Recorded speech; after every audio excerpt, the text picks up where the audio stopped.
자, 다음은 바이브레이션 모드 쉐입에 대해서 알아보도록 하겠습니다. 이제 앞서서 멀티플 디그리 프리덤이라고 하더라도 매스가 많다 하더라도 당황할 것이 없는 것이 이미 싱글 매스에 대해서 배운 진동 지식을 다 확대하면 된다고 했잖아요. 자, 그럼 이제 리스폰스에 대해서 한번 알아봅시다. 지금 우리가 만약에 이제 원래는 하나짜리 그림 그릴 때는 우리가 어떻게 그랬죠? 시간에 대한 어떤 뭐 변이 함수 이렇게 뭐 이렇게 된다 이런 식으로 배웠었는데 이제 여러 개가 되니까 이것을 어, 이제 타임축을 세로축으로 바꿨습니다. 세로축이 매스가 지금 가로축으로 있기 때문에 이제 가로축이 이제 매스 각각에 대한 앰플리튜드라고 하면은 사인 인앤 사인 아웃, 코사인 인앤 코사인 아웃, 지금 오메가 인, 오메가 아웃이니까 만약에 이런 파란색의 어떤 그 주파수 함수가 들어갔으면은 같은 주기를 가진 그리고 매그니튜드는 요 MCK 이 M1의 경우에는 양옆에 붙은 스프링과 댐퍼와 이 매스의 어떤 비율에 의해서 정의되는 어떤 응답이 나오겠죠? 그리고 이제 매스2도 마찬가지로 전달이 돼서 똑같은 주기로 움직일 텐데, 다만 이제 매스2와 관련된 스프링과 댐퍼의 어떤 레이쇼에 의해서 주파수 응답 함수에 의해서 또 매그니튜드 결정이 되겠죠? 위상차도 어느 정도 나올 것이고. 그런 식으로 M3, M4 이렇게 쭈루룩 해가지고 각각에 있는 모든 매스들이 어떤 특정한 각각의 나름대로의 변이에 대한 어떤 앰플리튜드의 그 변화는 있겠지만 똑같은 거는 항상 그 코사인 오메가 t 그 같은 오메가로 움직인다 스테디 스테이트의 경우에 그거는 이제 변치가 않죠. 자, 그런데 아주 그렇게 그럼 이제 이 그 여러 개의 그래프를 그냥 한꺼번에 이제 이렇게 보고 이해해야 되느냐라는 면에 있을 때 어떤 특별한 케이스, 뒤에 가서 우리가 배울 건데요. 어떤 케이스인지는 특별한 케이스에 제가 스냅샷을 찍어놨다 봅시다. 어떤 시간에 대해서, 이제 지금 이렇게 내려오는 세로축이 시간이니까 어떤 시간 대체에서 탁탁 이 모든 진동이 움직이는 걸 딱 사진으로 찍었다고 치고, 매스 1의 매그니튜드, 매스 2의 매그니튜드의 어떤 레이쇼, 이런 경우에는 뭐 대충 1대 마이너스 2대 0.5대 3 정도 되는 이런 비율이 있잖아요. 이게 존재하죠. 이제 이게 계속 왔다 갔다 진동을 할 거기 때문에 시간에 따라 그 매그니튜드 레이쇼가 변할 텐데 어떤 특정한 경우에는 또 다음 어느 시간이 지나서 스냅샷을 딱 찍어 보면은 레이쇼가 똑같아요. 매그니튜드 자체가 틀릴 수는 있지만 이제 이 경우에는 첫 번째가 마이너스 1, 두 번째가 그러니까 2 플러스 2, 그다음 마이너스 0.5, 마이너스 3. 아까 다 전에 찍었던 스냅샷에 비해서 똑같은 어떤 그 모습을 갖잖아요. 그러니까 이런 경우에는 요 어떤 그 매스 1부터 매스 n에 해당하는 그 앰플리튜드 레이쇼가 뭔가 비율이 딱 정해져 있는 게 아니냐. 이런 특정한 어떤 비율은 스페셜하게 다뤄줘야 된다. 이런 컨셉입니다. 그래서 얘를 뭐라고 그럴 거냐면은 모드 쉐입이라고 할 거예요. 모드 쉐입을 어떻게 구하는지 어떤 케이스인지는 뒤에 가서 배우겠지만 그래서 이렇게 시간에 상관없이 어떤 시간이 딱 그 진동을 스냅샷으로 찍었을 때 어떤 그 매스 각각이 갖고 있는 진동의 진폭의 비율이 일정할 때 그런 일정한 어떤 특정한 케이스를 우리가 모드 쉐입이라고 하겠습니다. 자, 그러면은 이번에는 좀 더 빠르게 진동을 시켜본다고 할게요. 주파수가 늘어났죠? 앞에서 보신 그림에 비해서 주파수가 늘어났으면은 M1의 어떤 응답은 어떻게 될까요? 똑같은 오메가2로 가진을 하는데 이번에는 그 비율이 좀 변하겠죠. 왜냐하면 MCK 시스템의 어떤 오메가 n은 변하지 않았지만 가진 주파수 변했기 때문에 우리가 이제 디렉트 포스가 있을 때 이 주파수 응답 함수 기억나시나요? 이런 보드 플롯 같은 게 있죠. 댐핑에 따라 다른 이게 이제 아까는 뭐 여기였다. 그러면은 주파수가 지금 증가했으니까 좀 우측으로 이동했다고 치면 이런 경우라면은 증폭이 늘어날 것이고 만약에 아까 오리지널이 한 이쯤 됐었는데 요쯤 됐었는데 그 오메가가 늘어나면 더 작아지겠죠. 그런 경우에 따라서 하여튼 이 주파수 응답 함수에 따라서 이제 각각의 M1, 2, 3, 4가 다른 레이쇼를 가질 텐데요. 이 역시 어떤 시간에 대해서 딱 스냅샷을 찍어 봤더니 이 그 각각의 매스 진동들이 갖던 어떤 진폭이 특정한 비율이다. 그리고 그 비율이 시간이 지나도 변하지가 않는다. 라고 하면 이 그 진폭의 레이쇼 또한 좀 특별하게 다루어져야 된다. 그래서 이 여기에 대해서도 또 이름을 붙이기를 모드 쉐입 2, 아까가 모드 쉐입 1이었으면 모드 쉐입 2 이렇게 이름을 붙일 수가 있습니다. 이게 모든 진폭에서 항상 스냅샷을 찍었을 때 이 비율이 일정한 것은 아니고 어떤 특정한 케이스 조건을 만족하면 이런 게 발현이 되는데 그것은 이제 뒤에서 차차 챕터 4에서 배우도록 하겠습니다.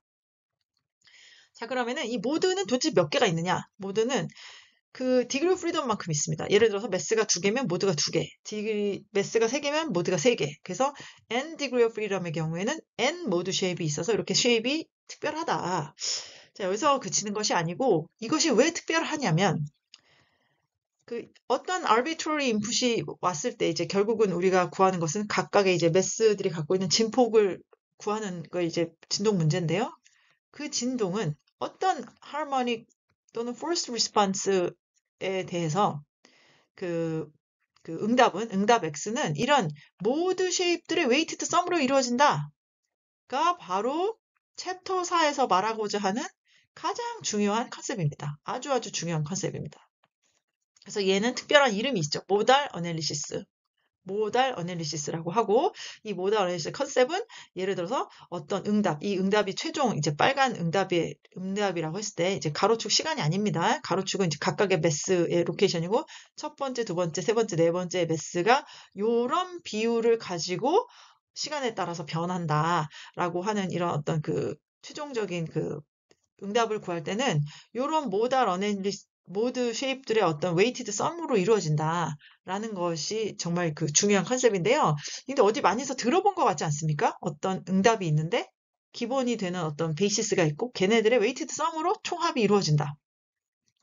이 경우는 이제 제가 만약에 굳이 숫자로 예를 든다면 U1, U2, U3가 모드 쉐입이라고 치고요. 최종적인 우리 응답 X는 어떻게 이루어지냐면 얘네들의 웨이티드 썸 보면은 이제 세 가지 코사인 성분 앞에 어떤 숫자들이 이렇게 붙는 이 웨이티드 썸으로 X2도 마찬가지, X3도 마찬가지 이런 얘기인데 이제 어디 기시감이 있지 않습니까? 그렇죠. 퓨리의 시리즈가 바로 그걸 말하는 거죠. 임의의 어떤 주기함수가 있으면은 그 주기함수는 여러 무한개의 그 웨이티드 주기함수 사이누소이드의 웨이티드 썸으로 이루어진다. 그래서 만약에 이런 어떤 arbitrary한 처럼 보이는 그 함수가 있으면은 이제 이 함수가 주기가 한 6.1초 뭐 이쯤 되잖아요. 얘네들이 계속 반복되는 것은 구해보면 이런 그 짜잘짜잘한 여러 그 사이누소이드의 합으로 이루어지고 요거에 대한 계수들 퓨리어 코에피션트는 어떻게 구할 수 있었냐면 올소고넬리티를 이용해가지고 인테그랄로 구할 수 있었죠. 그런 것처럼 모달 어널리시스도 마찬가지로 우리가 어떤 진동 응답을 구할 때, 그 임의의 응답을 구할 때 이게 각각의 어떤 모드 쉐입의 웨이티드 썸으로 구할 수 있다.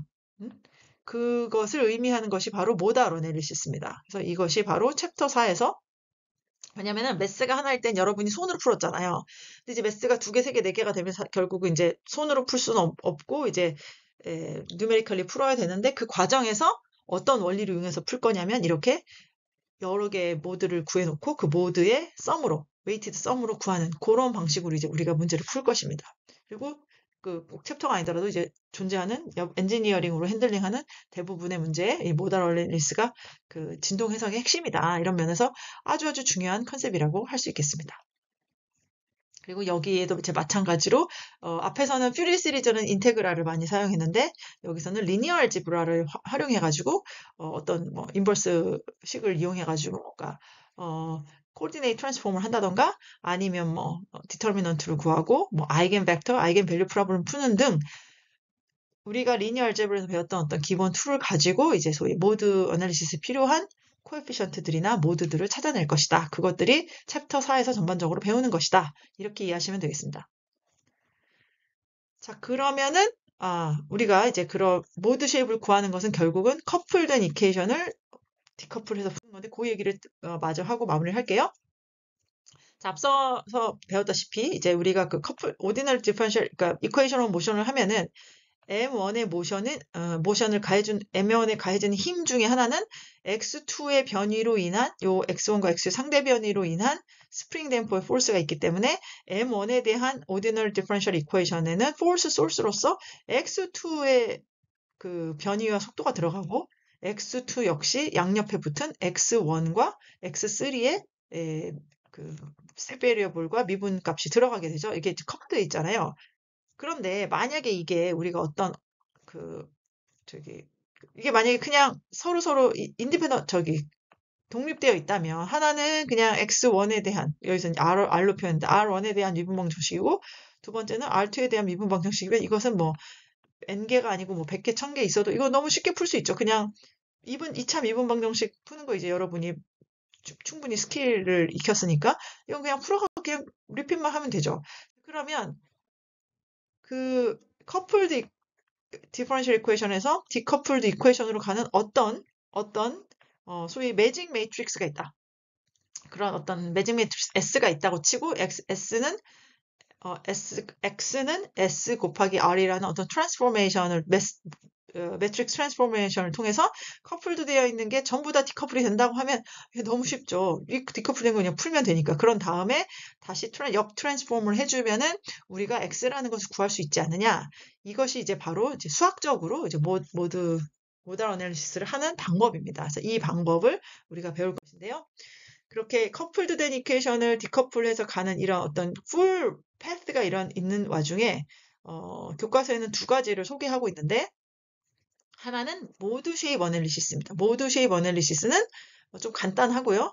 그렇지만 이제 적용을 다 할 수 있는 것은 아니고 이것이 갖고 있는 어떤 수학적인 한계 때문에 쉽게 손으로 풀 수는 그러니까 쉽게 풀 수 있지만은 이제 좀 개념 잡긴 좋지만 확장성은 좀 없는. 그래서 보통은 이제 수학의 아름다움, 리니어 알지브라의 아름다움인 아이겐 벡터, 노멀라이즈드 아이겐 벡터, 올소노멀리티 만족하는 이런 특정한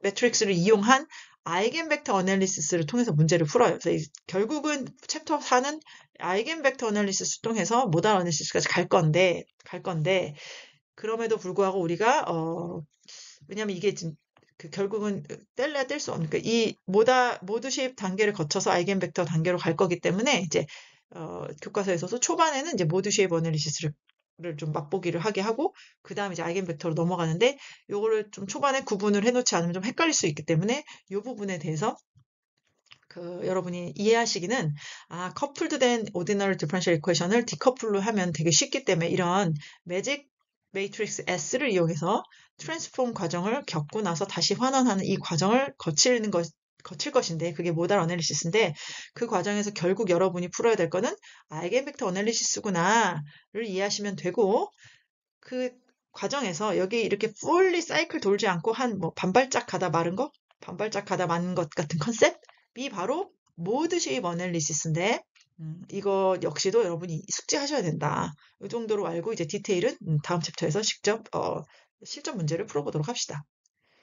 그리고 이제 아이겐밸류 프로블럼은 이제 여러분이 여기서 나오는 리니어 알지브라 같은 것은 이제 좀 시간 나실 때 틈틈이 셀프 복습을 하시고요. 아이겐밸류 프로블럼, 아이겐밸류와 아이겐벡터 정의 같은 것도 한번 스스로 셀프 스터디 해보시기 바랍니다. 자, 그럼 요약하면 가장 중요한 컨셉은 마치 퓨리의 시리즈가 임의의 주기 함수가 무한히 많은 사이누소이달의 어떤 웨이티드 썸으로 나타낸다라고 증명이 된 것처럼 우리도 바이브레이션도 멀티플 바이브레이션을 풀 때는 이것들이 여러 모드 쉐입들의 웨이티드 썸으로 표현된다. 라고 이미 수학적으로 증명이 되어 있는 모달 어널리시스 방법을 이용해서 해석을 할 것이다. 그리고 요거 각각 구하는 건 이제 챕터의 4장에서 쭉 배울 것이다. 이 정도 이해하시면 이게 바로 4장의 큰 오버뷰가 되겠습니다.